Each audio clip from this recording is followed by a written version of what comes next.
Hello guys. Hello guys. Good evening. May girl shoutout. Ayan guys, tutorial tayo guys. Simple tutorial guys.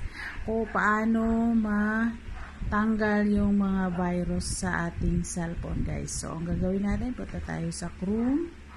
Ayan. Tapos dito sa taas, mayroong tatlong dot. Ayan. I-click po natin yan. Ayan.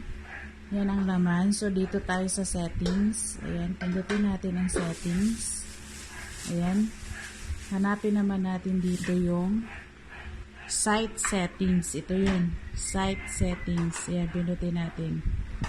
Ayan. Ayan ang laman niya guys. So, dito guys, punta tayo sa taas. Pindutin natin ang all site settings. Ayan. Ito yan guys, ang lumabas guys. Ayan, lahat ang mga virus sa cellphone ko. So, ang gawin natin guys, isa-isahin natin.